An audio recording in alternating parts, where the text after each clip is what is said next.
Welcome, everyone. Thank you so much for joining us tonight. It is so nice to have Sheridan alumni, students, faculty and staff, and members of the community here with us.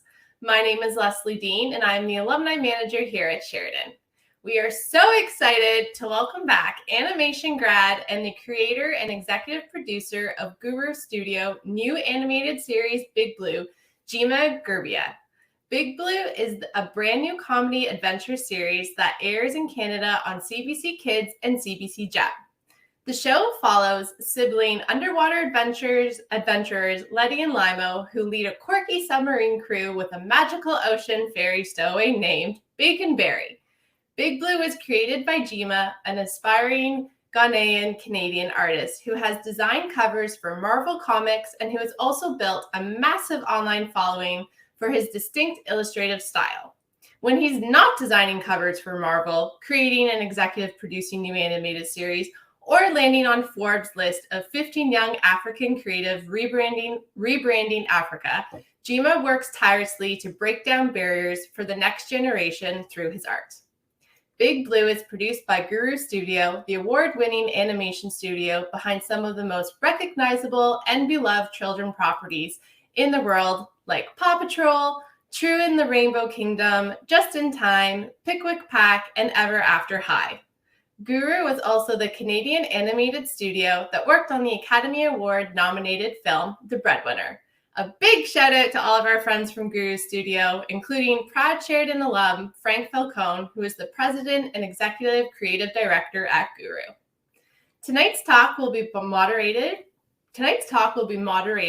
by Peter Mponza, Associate Dean for Sheridan School of Community Studies and a fellow Ghanaian Canadian.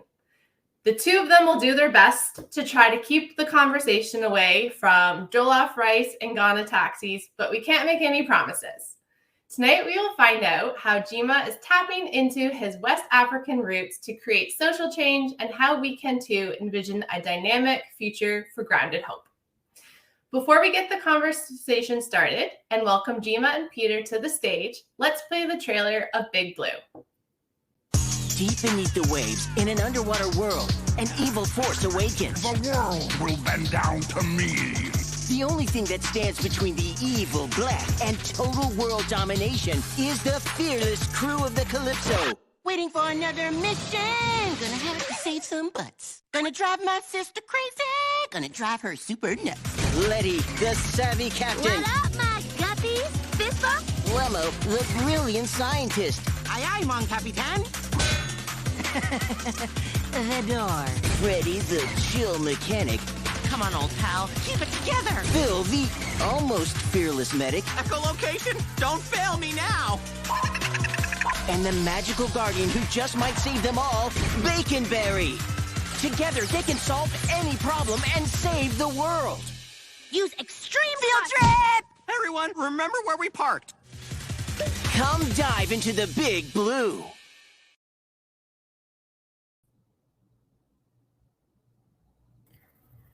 All right. Good evening, everyone. That was the trailer to Big Blue by creator Gyimah Gariba. Really excited to have Jima this evening. Really excited to be having this discussion with Jima, my fellow Ghanaian brother. Yes. And Leslie, we're going to do our best to veer away from jollof rice, but it might show up somewhere in our conversation. So Jima, welcome. Thank you so much, man. It feels very full circle to be chatting with you today. Nice. As a Ghanaian as well in Canada. That's I know. So proud of you, Jima. So proud of you. Man. Thank you. And I'm proud of our team and what we've been able to accomplish. Good stuff. So we're gonna get into all of that tonight. We're gonna get into Letty and Phil and what was it, the Secret Guardian? Baconberry. Baconberry. We're gonna get into Baconberry and all of that tonight. The whole game. We're gonna take our time with you today, but I wanted to start by maybe asking you just some general questions. You know, I know you have quite a few followers here today. Folks are really interested in your work. Just wanted to, tell us a little bit about yourself. How did you get into animation? I'm curious to know, how long ago did you graduate from Sheridan, and what was that like, being a new graduate in animation? I don't know where to start. Which question should I start with? So how did you get into animation? Oh, how I got into animation? I applied. No, I'm joking. No, I mean, I think how everybody else got into animation is like watching animation as a kid, and then eventually drawing, and then eventually trying to figure out how to make my own stuff. You know what I mean? Or like participate. Yeah, is how I got into it. And also just really supportive people. We'll talk about that and everybody, but my family was super supportive. Like my older siblings drew and were really interested in the arts and stuff like that. So I think that's how I got into animation. It was just like being around artistic people, like people who just appreciated art, Yeah, that's awesome. Yeah, and I feel like it's like not like in a fancy way, you know what I mean? I mean, like when we bought CDs, I'm probably dating myself by saying that, which is weird. But when we bought CDs, like my brother and sister and I would like look at the booklets. Do you know what I mean? Like we would take it in, what it looked like. So that's what got me into animation. I was like, cool, like I'll do that, no problem. That's awesome. Yeah. When did you pick up your first pencil to draw something? What did you draw? I don't know. I have no idea. It's probably like a copy of something. I remember the first thing I focused on drawing was it's like these little tutorial things. It's like, sorry, I don't know if this is copyright or whatever, but it was tutorials that they're like, do a circle, do a claw, do this, and then like do eyebrows. You see where I'm going with this. That was the first thing that I drew, was like Goku from Dragon Ball. Yeah. You get tired of copying, you just draw your own stuff after. Yeah. So we have an idea of sort of some of the things that inspired you and moved you into animation, and I think it's awesome that Sheridan provided you an environment to really come in and hone your skill. I'm wondering how long was your program here at Sheridan? It's a bachelor's of animation, so it's like 4 years. A 4-year program. That's awesome. Yeah. And did you from year 1 to 4 see yourself becoming this amazing figure in animation? I don't know that the latter is true, but I even now don't necessarily. The scary part about it is I don't necessarily see an end to what I'm looking for in this medium, but it's just curiosity. Do you know what I mean? Like I'm not necessarily thinking about what the end goal is. It's really just curiosity and what I think could be the potential of creative ideas, So it's really just like, I think I'm in it for the long haul, like some days I wake up and I'm like, whew, like we're really gonna just keep doing it. You know what I mean? Like it takes a long time, and it takes a lot of drawings. It takes a lot of thinking and like organizing to get creative ideas into fruition. And I feel like, if anything, the 4 years flew by because there was a structure to your course, beyond education and the format of education. There's just like a real life, you know what I mean? Right. Yeah. That's awesome, Jima. Audience, I hope you're enjoying the discussion so far. I'm certainly enjoying getting to know my brother here. Now, Jima, I know that during your studies, you're probably exposed to a lot of different mediums and artistic styles. And when I've looked at Big Blue, it has a particular what I call aesthetic to it. And I'm just curious, like what is your favorite art style, and what would you qualify your style as? I don't know. I think it's just different projects for different things. I mean, I like working at Guru Studio. Like one of the things that I was. Oh, yes, Jima. Sorry. Shout out to Guru Studio. We want to shout out to Guru Studio and everybody here. Shout out to Guru. Hey. And shout out to their development team and things like that, just for letting me in, and also just like the culture of the studio, for helping me develop the show. But at a certain point when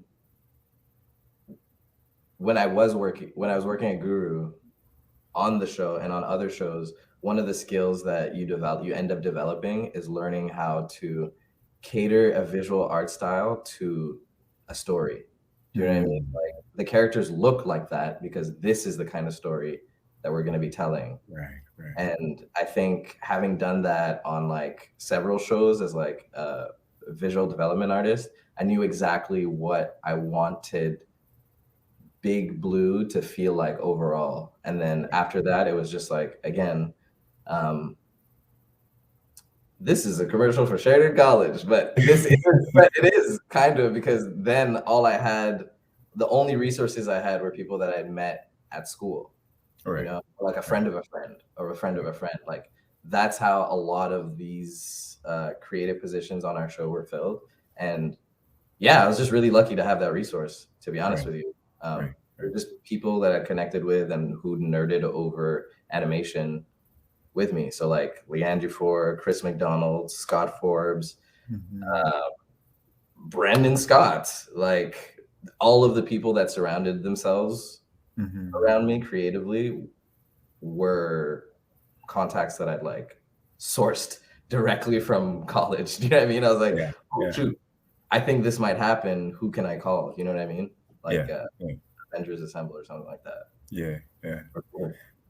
You know? That's awesome. That's really, really awesome. I could only imagine the kinds of conversations that a bunch of creatives like you all would have, you know, getting into a space together. Yeah, no, it was, I think about it now, but I don't think I thought about it when it was happening because it was very scary to have the task to create a world. And now I think about it with rose-tinted glasses, just sitting in a room and everybody taking it really seriously. So that was, That's really awesome. You know, I think it's a really good segue into us digging a little bit deeper into this show of yours, Big Blue. Now, you seem to be dealing with some big issues, some big matters. You know, matters that are we as humanity need to really pay attention to over the next little while. Right. How do you go about doing that? I mean, you know, I think it started off as a creative idea, and then when it came to giving a face to a villain, it was just a matter of thinking about like what is villainous about the world, like outside of any one individual. Like what are the things that are polluting it, quite literally, you know what I mean? Like what is making like empathy for the earth for some reason is a lot clearer to see when you put eyes and a face on it. You know what I mean? The eyes and the face I put on in the story I'm telling are bacon berries, like adorable, all powerful. Do you know what I mean? So it's just like, it's just a way to say that like your behavior towards your environment is the story of your life. You know what I mean? Like I don't know how else to explain it. Like if you keep throwing plastic in your bathtub, you're never gonna have a good bath. Right. Yeah. Like, it's almost like the old saying that they would tell us in grade school, and probably folks still have it, but you are what you eat, you know. And in this way, our world is what we put into it, and it's so fascinating. I think it's aligned with what scientists are saying right now in terms of our moment of historical development, you know, this Anthropocene. I don't know if you're familiar with the term, and scientists saying we're clearly hearing from the earth directly results of what we've put into it, right? And for the first time, we're being asked as civilizations to improve and pay attention to this very serious matter. Absolutely. And so it's so awesome that you're dealing with such a matter in this way, you know. Thank you. And allowing us to learn. I don't want to inflate my contribution to it. I think as an artistic contribution, I'm really proud of the show and the message that it delivers. But so I just want to point out to everybody that like the point of the show is levity. You know, the fact that like it has to be casual to talk about it, or else it feels like it's too big for anybody to do anything about. And I feel like growing up, was always my experience with it. You know, like you grow up hearing like David Suzuki talk about this thing that sounds like it's apocalyptic, like Thanos. Do you know what I mean? I'm over here using a straw, like being like, oh my God, like, do you know what I mean? Like, what am I supposed to do about that? Do you know what I mean? So I feel like the show itself as like a thing, I'm hoping to be like a pocket of purity, just to be able to all the little viewers, if you're having trouble understanding what your relationship should be to the earth and the gloom and doom of how everybody else is putting it is going above your head, here's an example. There are jokes in it as well. And it's a fun world to imagine. You know what I mean? Like, that was like a seat that's just left open. And I was like excited to like create that conversation starter for like my nieces and nephews. Do you know what I mean? Be like, you want to check out this show? And at the end of the show, be like, well, you know, they were fighting for a cleaner earth or a cleaner park, you know? And they're silly, like you and me. You know what I mean? They're not like superheroes. They're just silly people. You know? Having fun. You know, Jima, I think you'll agree with me that representation matters around many. Can you imagine if I said no? No, yeah, of course, definitely.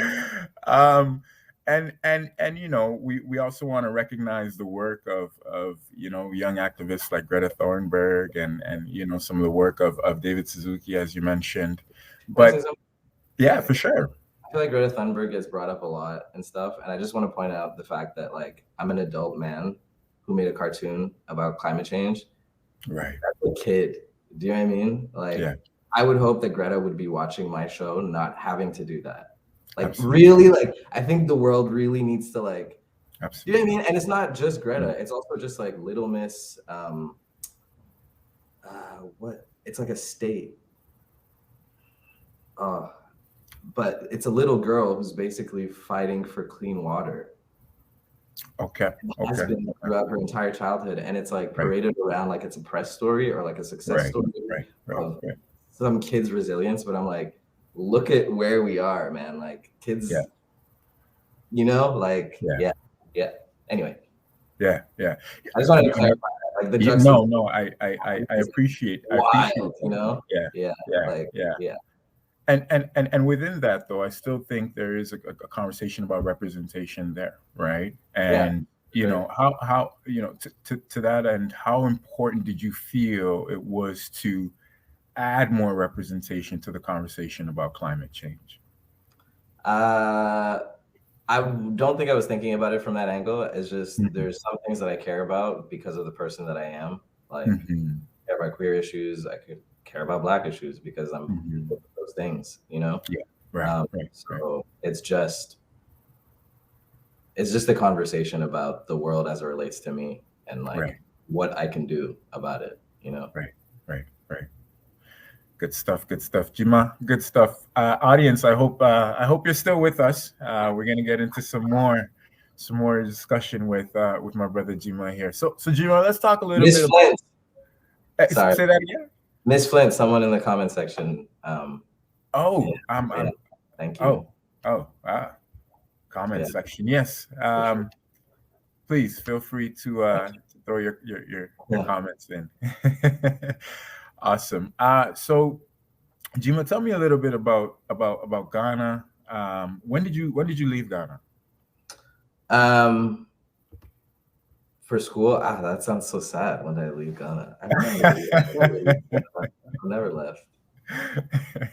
I think for college. Yeah, for college in like 2010, 2009. That's awesome. What are some of your favorite memories? You know, I was there over the holidays, and this Christmas. Yeah, I just there's something about being back home that's just so nourishing. You know, I think it's the food. Yeah, I was in Accra. Yeah. Oh boy, you know. I'm surprised you went anywhere. It took about an hour and a half to get places. You know, everybody was in the country. Yeah. I rediscovered my love for Kelewele again. And if folks are curious, kelewele is fried plantain with ginger and spicy peppers. I'm more curious about how you lost your taste. You know what? You don't. I'm not losing anything. Yeah. That's awesome. So I know that Ghana also inspires the show, particularly in some of the characters that you selected. So tell me a bit about some of these characters. I'm really curious about Honeyberry as well. Baconberry. Baconberry. I like that name though. Maybe in season 2. Yes, you heard it here first, folks. You heard it here. No, I mean, I think. Again, I think this might be very unoriginal of me, but a lot of the things that propelled the show and made it easy to get a structure for, I was just excited to tell stories, you know? Right, I was just really excited to tell stories. So when it came to thinking about the characters that would populate this world, I really just reached for the first thing behind me, and it was my siblings, you know what I mean? Or like blood and not blood. Like Freddie is based on my friend Freddie. Like, you know what I mean? Like, as unimaginative as it might sound, they were the basis for the characters. And then throughout production, like our director Ricardo Durante, our development lead, like Rachel Marcus, like Dave, Emily Jenkins, like all contributed different parts to the character. But the basis of them is my older sister Letty and my older brother Lemo, and my younger sibling Ayo is kind of like how I saw Baconberry, you know? Nice. Yeah, for sure. And then there's Phil and Freddie that are just like fun, like they complete the crew, but they're ocean creatures, which I thought was an important addition, just because it's like, what if you were friends with like the natural world in that way? You know what I mean? It's just like bringing everybody to life and putting them in a room together, like human, animals, and like a representation of nature. You know what I mean? What does that look like? And it was funny to juxtapose that with a goofy family of kids. Yeah. It looks like that. It looks like kids in a room. Like, you know what I mean? Like, yeah, that's what it looks like, you know?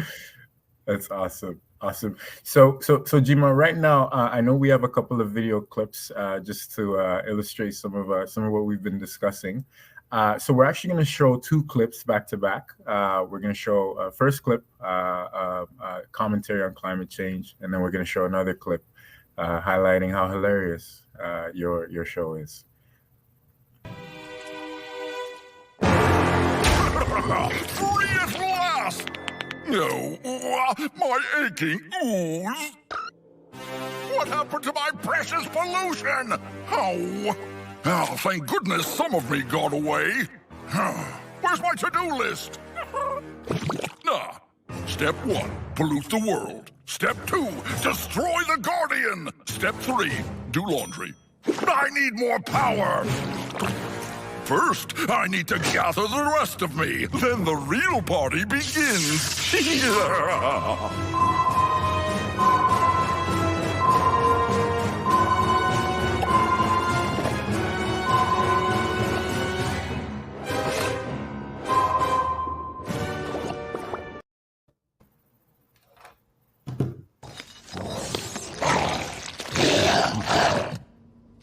Lemo, I said flowers, not a crazy whatever that is. It was just little before, I swear. I don't know how it got like that. Hey, fellas, we heard all the burping. Are we having a contest again? Oh, I've been practicing. Oh, that's really great, Phil. Next time, try using your diaphragm, like this. More like this. Oh, okay, let me try. How's that? Good, but watch us again. Guys, knock it off! We have to deal with this disaster Lemo brought on board. I don't know, looks like Phoebe's dealing with it just fine. Phoebe, touch. Phoebe, no touch! Keep your greasy vines off of her. Inspector Hammer, this is a total disaster. You don't move.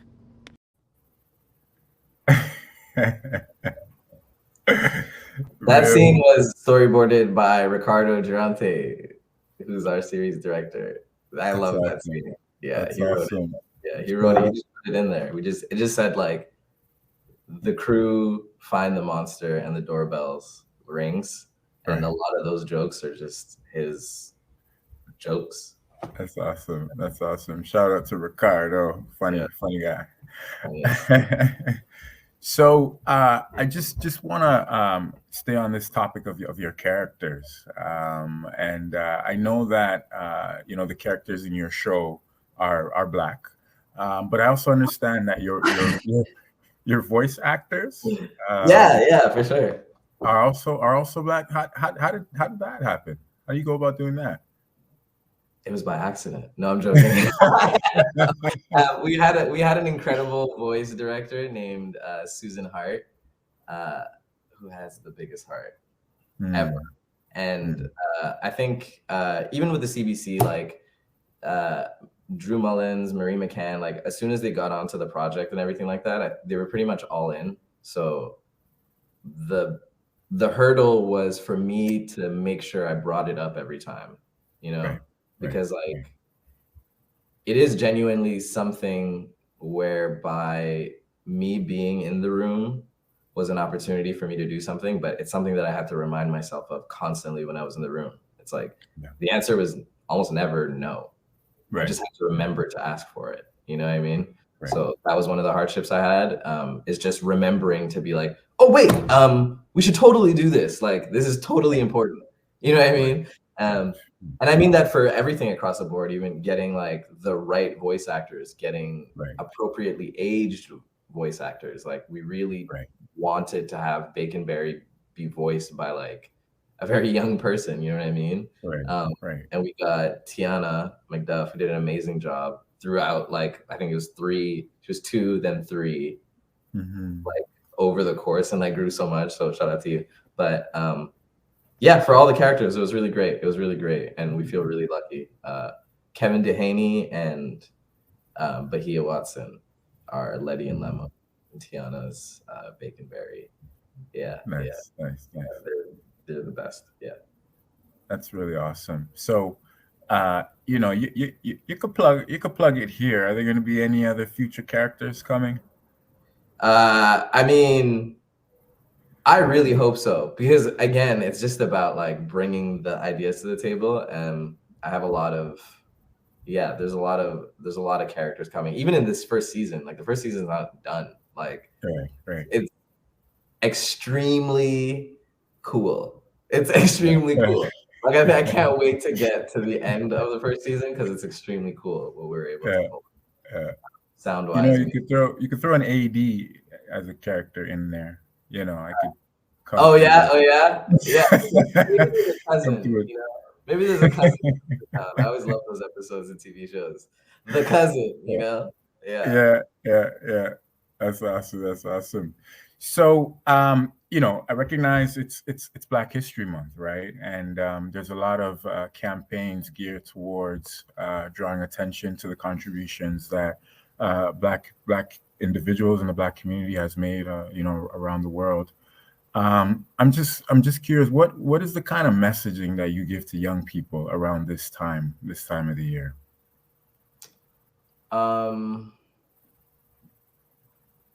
Don't work for free.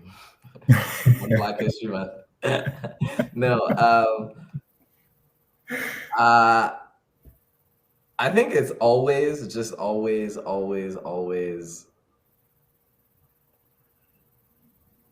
believe in yourself. Like there are things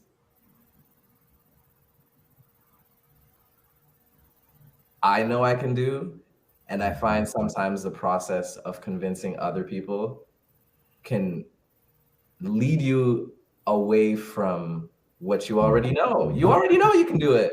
Do you know what I mean? Like, yeah. So I would just be like, if you know you can do it, you can. Maybe you're not talking to the right people, but like you can. Yeah. I think a lot of what you've shared is in line with, a statement, your statement, which is we must be part of the transformation too. And I know that that is speaking to some of the advocacy work you do with regards to LGBTQ plus rights, particularly in Ghana. I have to say, I commend you, my brother, on the work that you're doing on that front, particularly in Ghana, knowing, the environment of Ghana and the changing landscape of the community and the country. How do you get people on board and understanding the importance of this advocacy? Honestly, I don't know, to be completely honest. Like sometimes, and not to, that's a little too morbid, but sometimes I think it takes tragedy. It either takes tragedy to get people's attention. Like there either has to be like an oil spill on fire. The ocean literally has to be on fire for people to be outraged, or something tragic has to happen for people to alert themselves to it. And I know it doesn't have to be that way. Like I know it doesn't have to be that way. Like you can care always, Right. And I think the reluctance to do it is that, again, tragedy just hasn't struck. Like there are queer people everywhere. Yeah. I don't think we can move into the future while holding on to petty beliefs that are at their core hateful. You know what I mean? And like just like I was saying before, like if you know in your body that you can do something or that you can believe in something, that it can happen, like I think people also know truth, So to me, it's not work. It's just being honest, Right. Yeah. Yeah. Well, listen, brother, can consider me in solidarity with you in that battle. And thank you from fellow Ghanaian so much. You know what I mean? Like, there are invisible colonial clouds over us all. And it's refreshing when people are just like, I'm not going to do that anymore. It's whack. Yes. Weird. Yes. And there's so much change happening in Ghana. Ooh, that's what I mean. I'm like, how are you going to be a part of it? You're like, how are you going to get Twitter in Ghana, but I can't say? Shut up. You know what I mean? Like, like, come on. Yeah. Love it. Love it. That's okay. So Gary, but I know we've been talking a lot. I'm checking here to see if there's any questions yet. No. So audience, I want to encourage you, if you have any questions, please feel free to send them in. Jima's here to speak with all of us. And so I want to encourage folks to send in their comments and questions. So Jima, I heard that you're doing some really important work and Timbaland's involved. I mean, tell me a little bit more about that. It was for the opening sequence of the show. Yeah. It's produced by Timbaland, which is a crazy thing to say. I don't know. I think openings for shows are iconic. Right. I can remember almost every single opening from an animated TV show when I was growing up, even the shows I didn't even like. So it was just really important that, and I cannot believe it happened. Well, I'm in disbelief, and I also hope that it gets released soon because I'd like it on my phone. It's a good song. It's a good song. Yeah. I'm very happy about that. I'm very happy. And I want that to be what it says on my grave. This man made it, and Timbaland did the maybe. That is awesome. Nothing else. No dates. Nothing else. Just that. Yeah. The iconic. Put some respect on his name, on your name. That's awesome. Any chances of doing some future work with Timbaland? Hopefully. I mean, I'm always open to it, always open to it, working with music.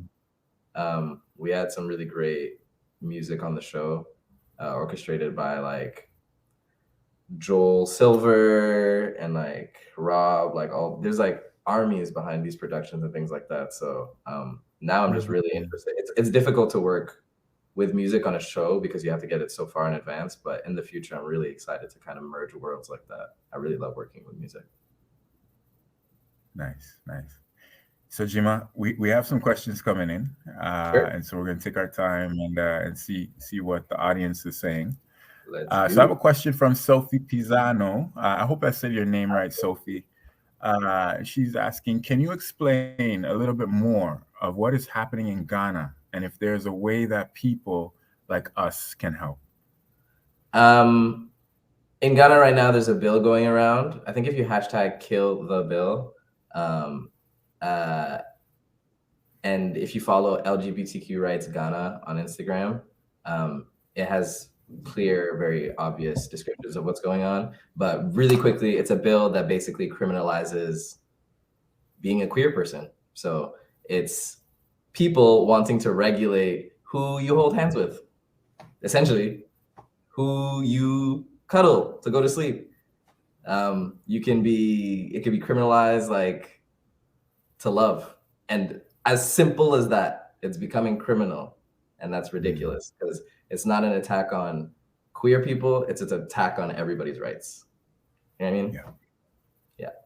But those pages that I mentioned, I'll put them in the chat or something, are awesome. LGBTQ Rights Ghana on Instagram. LGBTQ Rights Ghana. Yeah. Awesome. Jima, we have another question from Joshua. Joshua says, what's been the best part of the Big Blue journey? Who's your fave character? And I feel Joshua kind of knows you because they say, why is it Freddie? Who's your favorite character? Why is it Freddie? I'm gonna say, I can see the questions. Do you mind if I mix Joshua's question with absolutely, feel free, Jima. My actual big sister is on this. Oh, who my favorite character is, and I'm gonna say my favorite character is Phil. Letty. And are any of them based on me? No. None of them are based on me, I don't think. I mean, you tell me. And as for Joshua, what's been the best part of the Big Blue journey? Everybody I've met. And who's my favorite character? Yeah, Phil, I think. And why is it Freddie? Because they thought it was Freddie. Oh, right. Oh, right. Who's my favorite character? Will you answer your question? Yeah. Very cool. So there's one more question I see here in the comments. Evan is asking, any advice for those who want to pitch their own shows? Evan doesn't know where to start. I would start with just having the idea already. So whichever part of the process you know you can do, just get it down on paper. There's nothing like telling someone you have the world's best idea and you don't have any record of it. So just make your notes, even if it's in your notes, just put it on a Post-it, just say, this is the beginning of the story, get all of the information down, all of the drawings, whatever you can do, as badly as you can do it. Just make sure you have a folder. This is my idea. Once you do that, I was lucky enough that at Guru Studio, there was an infrastructure. So there was a call for pitches. And Brandon Scott, who is the creator of Just in Time, who also went to Sheridan, made 3 seasons of that show. Do you know what I mean? So I was like, this can happen. So I was employed at a place where it had happened before. So I just kind of sniffed out that road. You know what I mean? But if you're not in a place like that, say maybe get an agent. But I think the first step is just get the idea down. Don't post it online yet. If pitching a show is really what you want to do, I would say post it online as a final resort if you're just whatever. This is tiring. But I think you can get it made. You just have to be smart about it. So have your idea down, email an agent or something, or someone who can get you in a room where people make shows, Don't bother going to all these conferences and stuff like that. Don't do that. But I hope that was helpful. And it's changing every day. I don't know, maybe put it on Twitter. I've seen that happen. Right. Yeah, I don't know. Yeah, I mean, I'm not in the animation world, but I think it's really good advice, because where my head goes is, what's the funding I need? What's the capital that I need to be able to put something on? But I like what you're doing in disrupting that thinking and saying, hey, it starts with the idea, Yeah, for sure. Like you can, and I'll tell you what, once you see it written down, even if it's in Word and you read it back, if your jaw is dropping, you did it.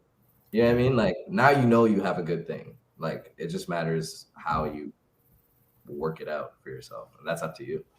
Right. Yeah. Right. Well, listen, I want to continue to encourage our audience to send in questions. We have a bit more time with Gyimah. But Jima, I wanted to ask you, and there's a couple of ideas I'm going to combine here. This month, for Black History Month, Sheridan's theme is Imagining Futures. Okay. Now, I also know that you, sir, were named one of Forbes' 15 young creators rebranding Africa. And I'll add to that, one of 15 young creators with a vision for Africa, thinking about the future of Africa. So I want to ask, how can we as a Sheridan community support this vision of imagining futures, imagining a future for, students amongst us, imagining a future for the Black community? And how much of that is an extension of what's going to be happening in Africa as well, in terms of the futures that new creatives are thinking about and creating for that country?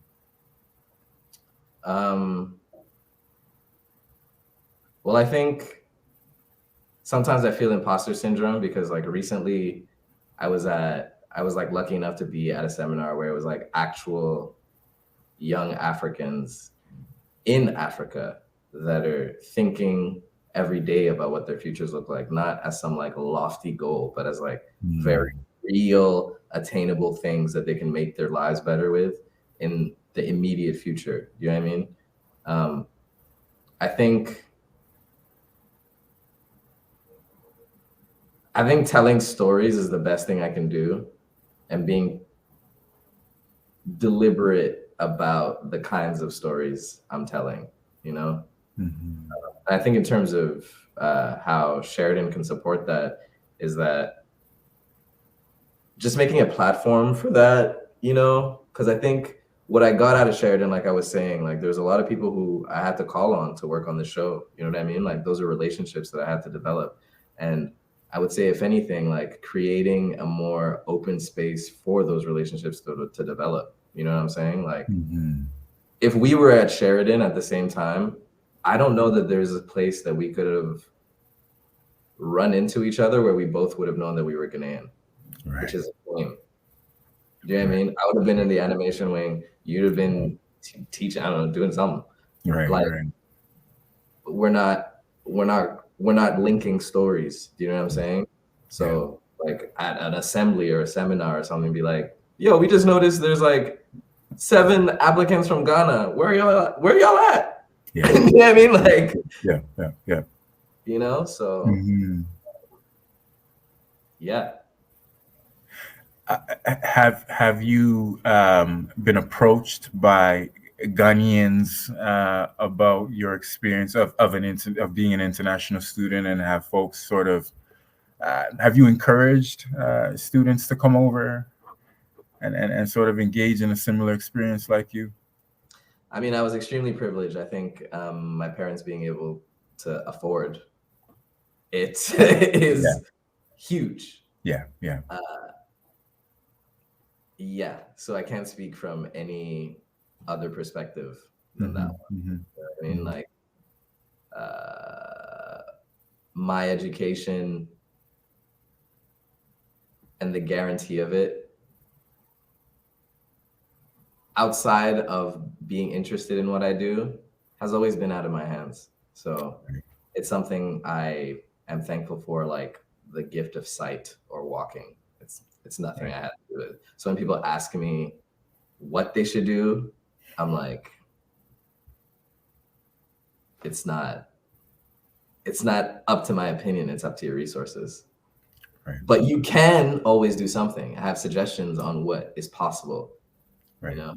And I do think education from anywhere is possible at this point, which is probably not what people want me to say on like a alumni panel, but it is possible. It's a different kind of struggle, but I'm being realistic. Like for an international student, like it's expensive, like to be able to do that.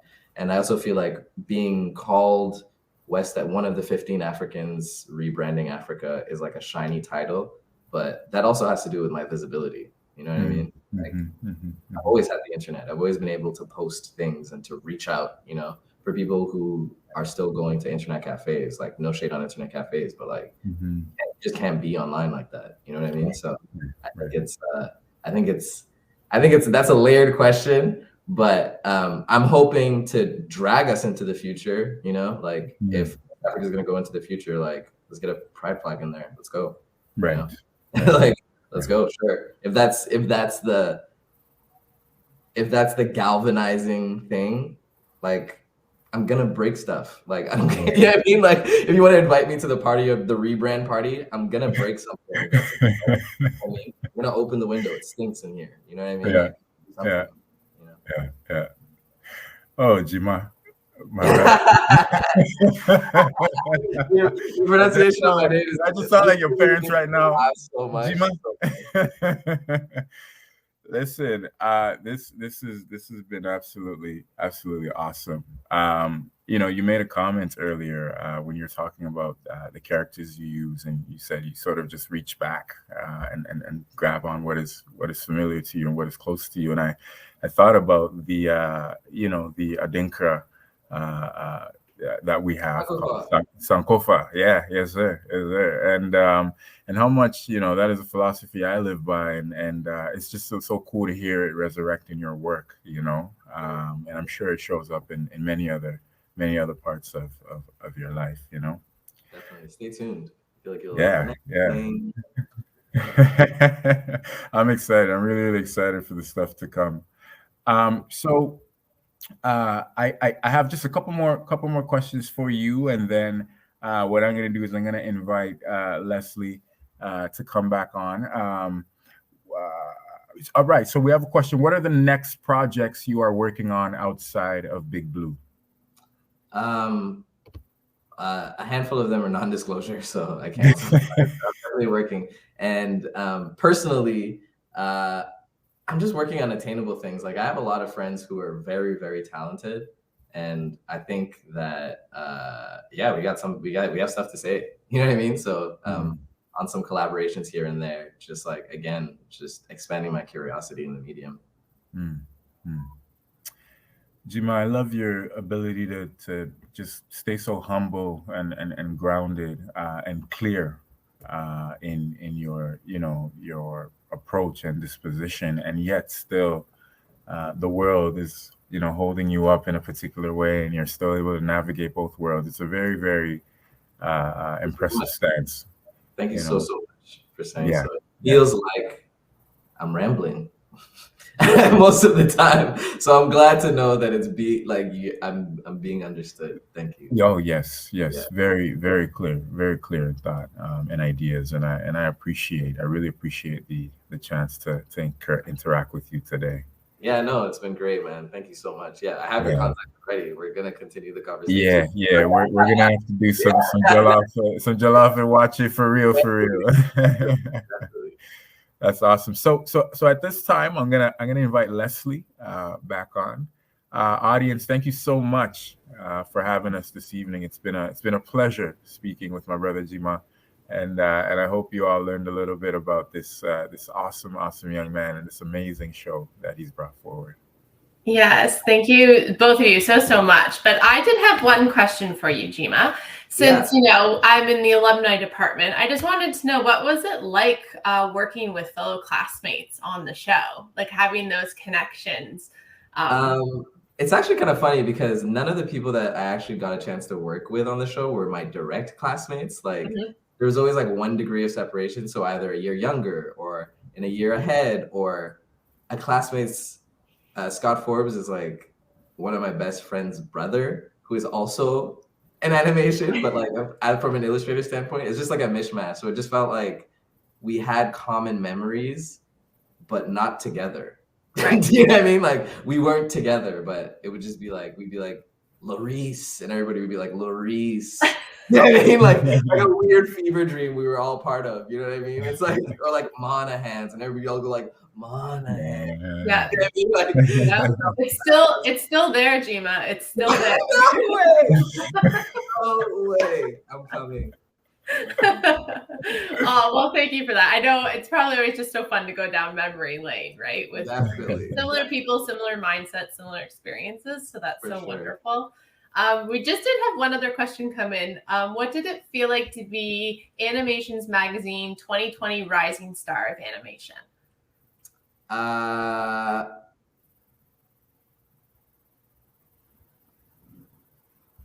don't know.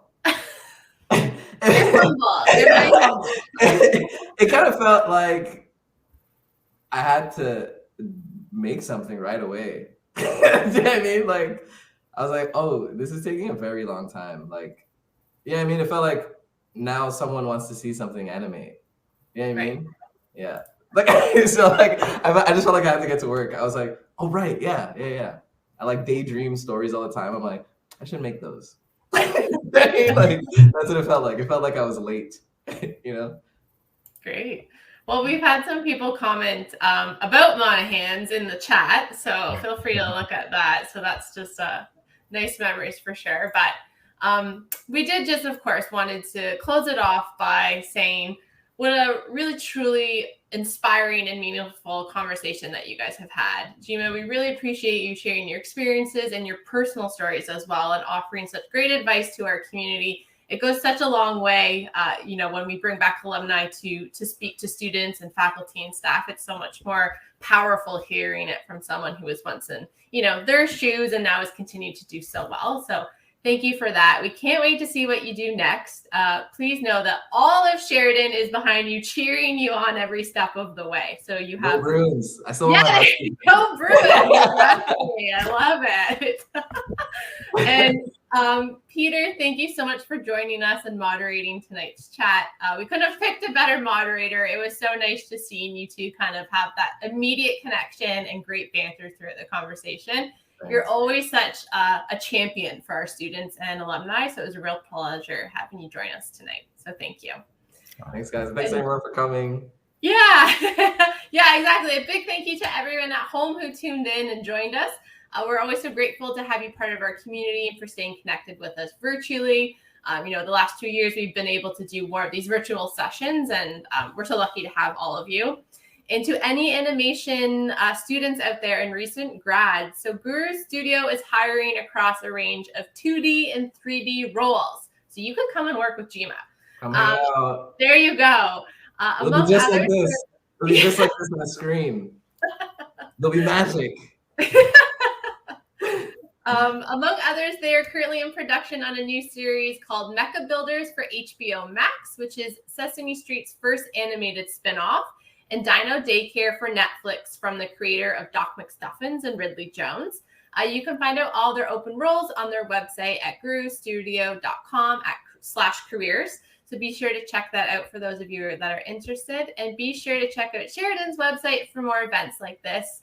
Again, thank you everyone for joining us, and enjoy the rest of your evening. Take care.